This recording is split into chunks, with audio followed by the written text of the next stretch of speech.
everyone, welcome back to B&G Games and Video. I'm Bard Actor, and today I've got three special guests with me. I've got Frank, I've got Josh, and I've got Maggie. And we're going to try something a little fun today. We're going to talk about a topic. Three of us have some experience with this topic.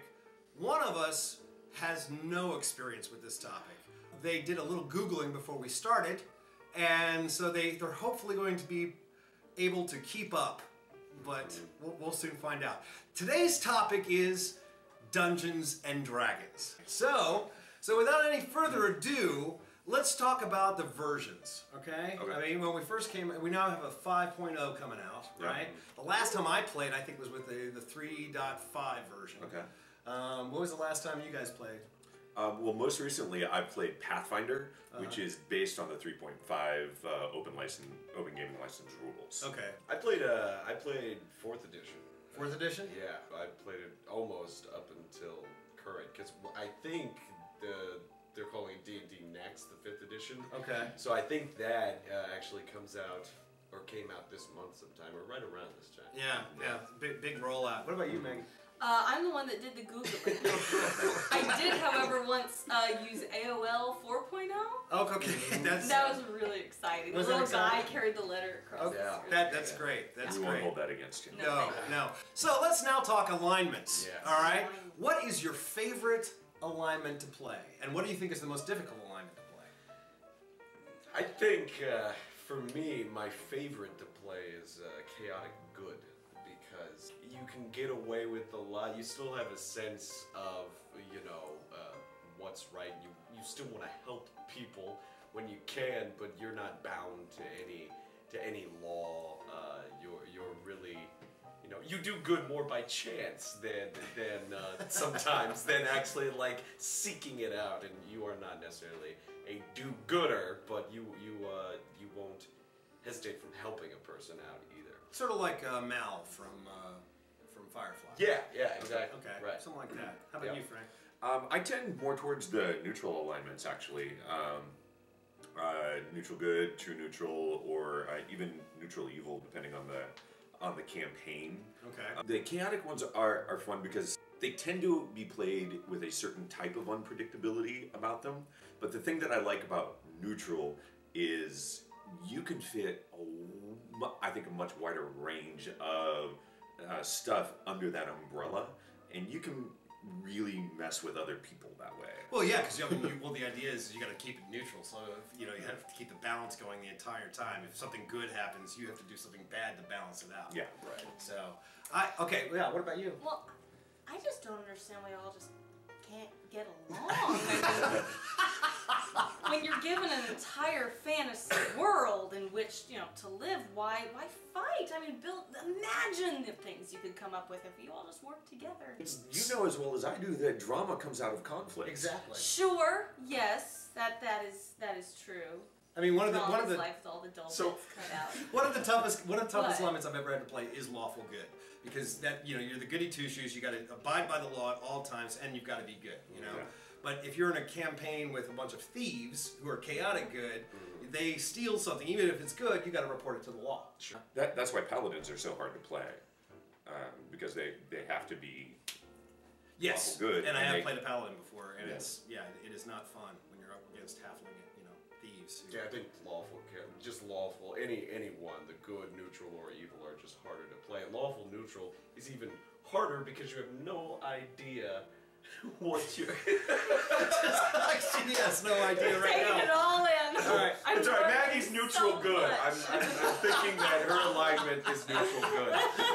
Why can't we all just get along? Another interesting one to play is chaotic neutral, because I mean that's completely insane. Right. You have no basis of anything. I actually did do a campaign with somebody who played chaotic neutral once, and completely impossible to deal with them at all times, because they just literally did whatever was off the top of their head at any given moment in time. See, and I think a lot of people misplay that particular alignment because they fall into traps and do the same things over and over and over again. And I think the really fun part of that alignment is the chaotic part, and it's about finding new and interesting ways to mess with your paladin or whatever. Exactly. Okay. Whatever, Yeah. you know. Yeah. It's most of the time chaotic neutral. If you're not careful, I mean, you just go right over the cliff into almost evil. Pretty a much. lot of the times, that's the trap with playing chaotic neutral. I could say that could be a temptation. Right, just to go right over that and just So, out of curiosity, have you been able to get the gist of what an alignment is now? Yeah, I'm Okay. figuring it out. Okay. All right. Yeah. So like. So there's chaotic. So there's chaotic neutral, and there's the. What did you say? There's There's- lawful neutral and Lawful neutral. okay. Think of it like a Like a Brady Bunch grid. like a Brady Bunch. Oh, I got this. Yeah. Like Okay. so, one column's Yeah. lawful, one column's neutral, Yeah, one and then column's chaotic, Okay. and then and it's you the can same have- thing: good, neutral, evil. Yeah. on the rows. Oh, okay. Exactly. So I'm Alice in this situation. So you would be completely neutral. Yeah. Okay. Yeah. So Alice was neutral. So Yeah. we verified that. There you go. That means then Bobby Brady was chaotic evil. That sounds about right. Oh, All right. that's true. And Marcia was That's lawful true. good. Yeah. Oh, Marcia. Yeah. I used to have alignment dice.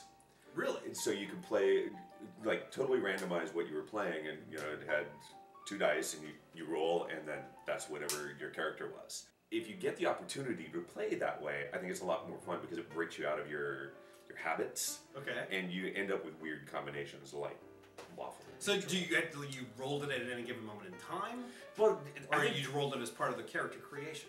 usually you'd roll it as part of the creation, but I always wanted to run a game where there was at least one character where it was just constantly changing. Sociopathic characters. Yeah. That's chaotic neutral, where you just keep rolling those Yeah, dice. pretty much. Doesn't matter. Yeah. There you go. At any given moment in time. Sociopathic. That's a good That way to would describe it. yeah. That's probably a good way to describe chaotic neutral. Okay. Yeah. Class. Which favorite class? Mine's kind of evolved over the years.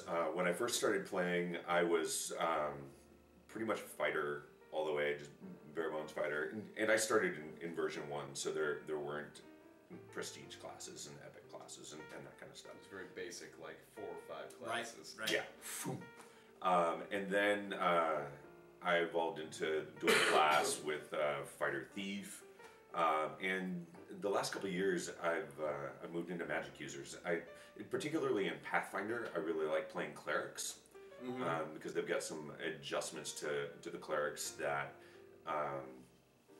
make them way more useful. And I think some of it's actually been influenced by like online gaming, like Oh yeah, World of because Warcraft the and that actual kind of stuff. the healer role has become yeah. I mean, I must admit, I'm a sort of a cleric kind of person. I like to be the support person. Yeah, and it also allows you to be a little bit more of the strategic controller because you've got to stand back a little bit. And that's something they did a lot with 4th edition. Each of the classes, there were subsets, so 3 or 4 classes fell under the leader category. 3 or 4 classes fell under what you would call the striker category, which was like sorcerers and Rangers, the stuff like. like that. Yeah. And generally, I like playing like the strikers, like rangers and rogues. I think my favorite overall class is probably rogue. Maggie Lou, if you could be any type of character ever in a fantasy situation, what kind of character would you be? Well, I have read a lot of Neil Gaiman, Okay. and I actually just watched the movie Stardust. Okay. And let's see. I think I'd like to be a wizard. I think that's cool. Nobody dislikes the wizard, right? No. No, they're great. Yeah. They're, I'm You not always sure gotta an evil sleep wizard. though. You got a lot of power. I like sleeping. Okay, that's good. It would work. It would work. But you also have to, be in a book, for at least an hour every morning. I like books too. I think this is a good situation. What is the striker class? I think I'd be part of the strike. Controller, I think, is Controller. wizards, which are like psychics and wizards and things. You get all the power and all the downtime. Yeah. There you go. Well, That's the thing pretty much it. there you Yeah. go. Yeah. There you go. I like that. The thing to remember about that though is a lot of times wizards or mages, or depending on the version that you're playing, they're called glass cannons. Because Yeah. they're really powerful. Like they hit for a lot of damage, but they can't take very much damage because they can't wear Gentle. armor things like that. Yeah. They get hit easily and they die quickly when they do get hit. Yeah, Wow. which is why you need a tank. You know, Right. Yeah, but none of us is interesting. None of us likes playing tanks. That's interesting. No. I don't mind it. I think one of my greatest creations as far as like characters go was a tank, and he was a warlord, and that was a class that evolved more in 4th edition too. But essentially, it was just like a fighter with some leadership, charisma-based things, and he was kind of an exception for me because normally fighters like that aren't really my thing, but he's great. If you were a wizard, could you have an allegiance with a fighter to help protect you? Yeah, and that's the whole party building situation where you want to make sure you're playing with somebody who's. Figuring this out. There you go. So There you go. so if there were Alright. 4 of us, right? Uh-huh. One person would Yeah. be the game master. Yes. And Game master. The game master, also known as the dungeon master. The dungeon master, right, which yeah. is... So which she is said what- game master earlier. She's like, there has to be Game game master. Okay. Sometimes the Google can lead you astray. right, well, that must have been an interesting Yeah. search. Dungeon Master is specific to Dungeons and Dragons. Right. Yeah. Game Master is other role-playing. These other role-playing games. And then the other 3 of us would be players. So you, as players, just focus on playing one character the entire time, generally speaking. And the dungeon master plays the villains and sets up the world and gives you the story and takes you through it. They're Hunger the Games. narrator. Huh? It's like Hunger Games. I don't know. The game. It's like, it's like, In a broad sense, sure. He like makes the game and they all had Oh, okay, sure, Lead then- and create it and Sure. make the big dogs if he Yeah. wants to. It's Sure, like he's exactly. If Yeah, that's what pretty Hunger much. Games is, then yes. That's pretty much it. Baldur's Gate 2, Icewind Dale 2, Planescape. Of those 5, of the top-down version games, which one did you prefer? Of those 5, Baldur's Gate 1 and 2. Okay. My all-time favorite you didn't list though, which was Neverwinter Nights. That's true. It's different. It was a different engine though. Yeah, it was, and Right. And that was one of the things that I like best about it. Okay. Is the way they changed the engine, and but in the classic style Baldur's Gate, it changed how I thought about approaching characters and what I needed to do in terms of building my character to successfully get through. So I love Planescape. Planescape was sort of like the afterlife of, and so you had that conversation of alignments earlier. So each plane was designed for a particular alignment in the afterlife, and there was a central area called the Sigil, where which is sort of like the central of everything, and all the action sort of takes place there, and you hop back and forth across different planes. Okay. That's kind of neat. Yeah, you don't know who you are. You kind of come to and you don't know who you are, and you find that you've made a pact. Okay. Yeah, it's pretty cool. The only simplified version of a video game RPG that I played is it was an arcade game actually originally. It was called Gauntlet. Did you ever play? Yeah, wizard needs food. Yeah, right. It was so simplified, and well, that's your basic hack and slash adventure, right? There. Right, It's right. just going into a so dungeon you and- picked one of 4 characters, which each character was a different class. I think you had a wizard. You got the fighter. You have the type. archer. Oh, there was the Dungeons and Dragons arcade game too. Did you guys ever play that? I played that I think once. Yeah, it was back in the late 80s, early 90s. Yeah. I know all about the arcade games because my dad services them. So yeah. Okay. That's There was why- one. Coolest job Right? ever. There was Yeah. one called Crossbow, which is really simple. It was simply. It was sort of It was sort of like Missile Command, but basically you had this party of adventurers walking across the screen, and your job was to shoot down all of the obstacles that was going to hit the adventurers, and you couldn't let them die as they crossed the screen. I remember And they walked so slow. So what did the adventurers do? No, nothing. They just walked. They were just walking. Yeah. So you had to play Gandalf to Frodo or You were sort of like Legolas trying to protect everybody. So in all fairness, what's been your favorite video game? I got really into Sonic the Hedgehog when I was in 3rd grade. Okay. It was a pretty big deal to me. I really liked it. That's a great game. That's a It great was a game. good game, Now that we have the Wii, we can still play it every now and then. I've never gotten past level 2. It was never. So what would you assume what would Sonic's alignment be? I think I would What were the side, So the ages of the Brady Bunch? so the columns are lawful, Lawful, neutral, chaotic. chaotic. Yes. Yeah, got that. And And then, good, neutral. oh, Evil. that should be easy. Let's see. Sonic? Yeah. Good. Uh-huh. Neutral? No. Mhm. Make it neutral. Neutral good? Neutral good. Okay. All right. The guy I- just wants his ring. I say Say chaotic. I say good. I definitely Chaotic good? Sonic Yeah, would be chaotic. he's all Alright. about busting up that guys. He does it his own way. It's Yeah. defensive. Modules or adventures created by DMs that you've played with. What would you say is probably one of the best stories you've played? My buddy Greg was running an adventure for us, and he is an amazing storyteller. Okay. And he. Hi, Greg. Hi, Greg. I'm going to send you the link. Okay. And he'd spend a lot of time outside working on stuff, and he would like send us individual emails about our characters or things that he was thinking about, evolutions of it. My particular character in the Pathfinder world, there are some other heritages, and he was dragonborn, essentially. Dragon Boy. Dragonborn. Not Dragon Boy. Here's the dragon. Not Dragon Boy. But my character didn't know it, and so through the course of the game, those elements of his heritage were Came out. coming out, and there was this magic bracelet that I found that was a dragon, and it would come alive and go do things for me, and there were just all these wonderful little things along the way that were crafted specifically to my character, and everyone had them. Sure. So for me, that was the best game I was ever in. It's like perpetual Easter morning. Like, find like Generally, it's the details. I mean, like It is the the really details. good, different. the really good DMs. Really good. What's his name? My friend Greg. Greg. Greg, That was really Greg. great. That's awesome, Greg. Greg, you're great. Solid.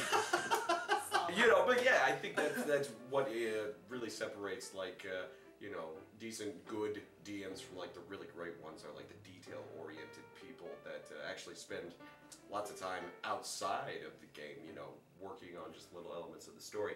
So mine, I came into this storyline late. It was a group I joined a little later, so it was 2 players and then the DM. It was tiny, right? Okay. And then I joined, and I played the twin of the cleric. Essentially, like if you compare it to Game of Thrones, the cleric, she was the hand of the realm as far as the justice, right? Think of the Chief Justice. I played her twin. Now, we didn't know we were twins at first, and my character was everything that she So wasn't. you were fraternal twins. We were fraternal twins, Okay. right? Yeah. Okay. Okay. I let's- don't want to say okay, something hold like- on. Yeah. It'd just be like, She was. Yeah. I'm glad you Exactly. asked. what gave it away? I'm looking in the mirror. Oh no, you're one person. Right. Yeah. No. Definitely fraternal twins. My character was. His class was very specific. It was a chaos sorcerer. So he kind of didn't always have 100% control of his magic. Like he would call forth magic, and it would appear in different forms. Sometimes it'd be ice, fire, psychic energy. Sometimes he just got really upset and things exploded. Yeah, so he was a very chaotic in every sense of the word. He started out chaotic neutral, but his one mission was to kill the Archbishop, which was one of the most powerful figures in this world, because he had betrayed my character, and so he wanted vengeance. And so, how he got vengeance, he started to a very dark path, very, very unlike his sister, his twin. He started eating people's souls and gaining their powers by doing that. Pretty twisted. Yeah. I mean, you can- He literally. Well, that was the thing. I had to. This was all secret. We had to go away. We sent emails back and forth, me and the DM, and I literally had to eat their heart. And I gained. I could take their shape. I could actually transform into them and look like them. I could have some of their powers, like if they had a signature power, I got that for a time. Right. And So you were kind of like she didn't know about it until the very end, after I had already sacrificed. In the end, I think it's kind of the anti-hero story. I sacrificed Your vengeance.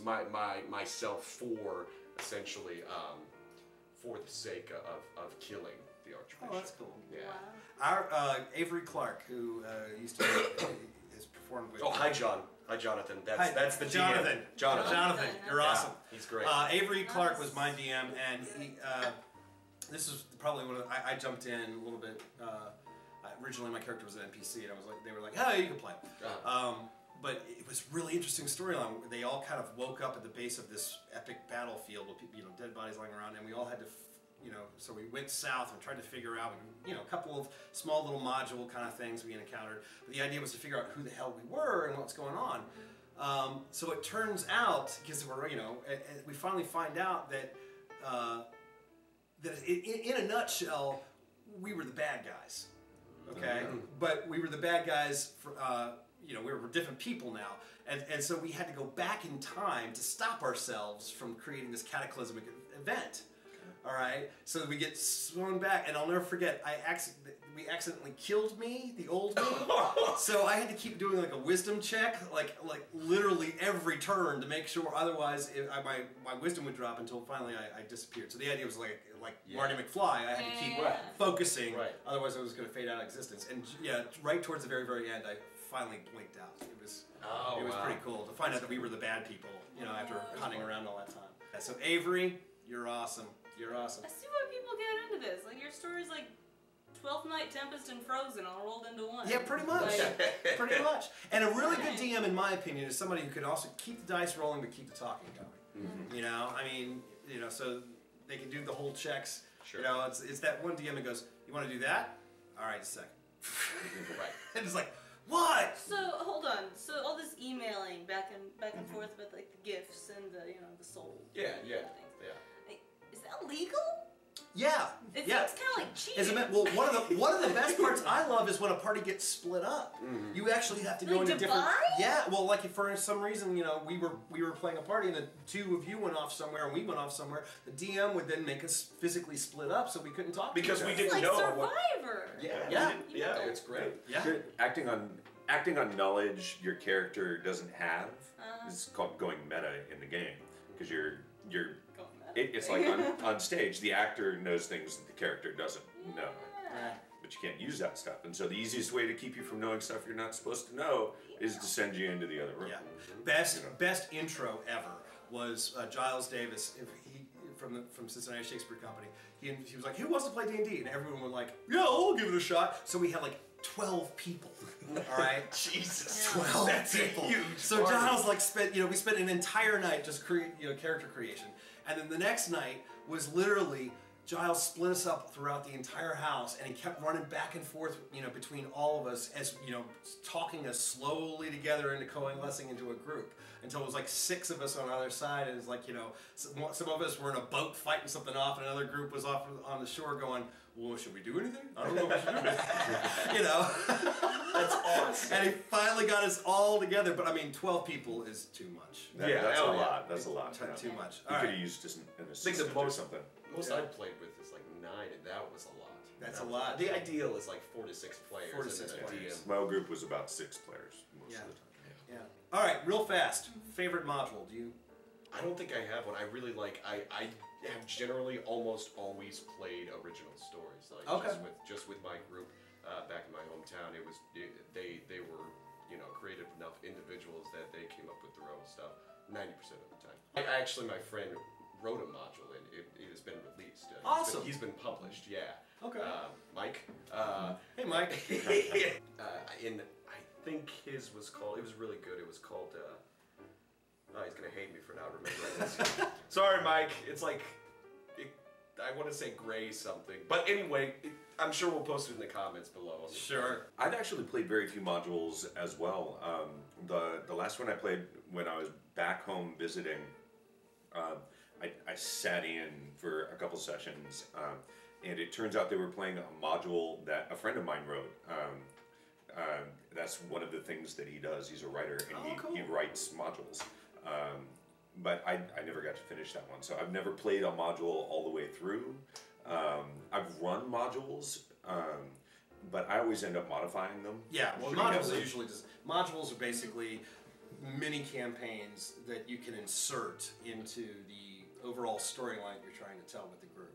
Okay. My favorite one is supposed to, it was designed to be sort of an excursion away from your general campaign, which is the Alice in Wonderland one. I was gonna say. Yeah, there was an Alice in Wonderland. That's what I was gonna say. Where the party basically gets tricked into going into a cave or something like that, and then immediately starts to fall. Nice. And then they wind up in Down this the rabbit hole. weird land. Yeah, it's pretty sweet. Shades of Grey.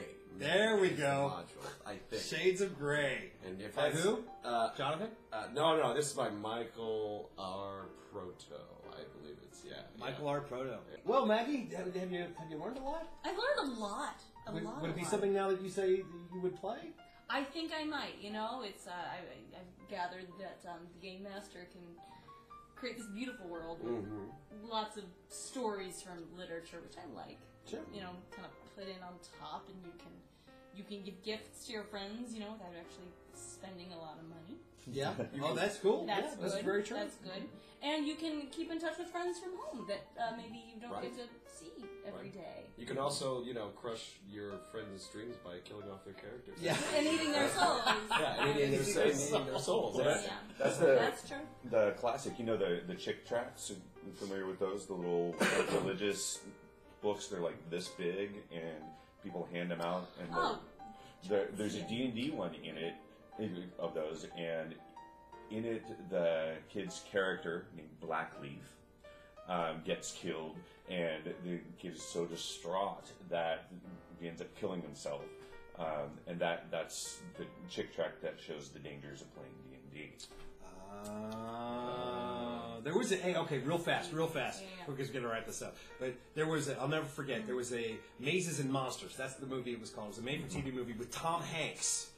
And it was designed to show the evils of playing D&D. He was a D&D player that lost control of his grasp of reality until he beat somebody up because he thought they were like a minotaur or something like that.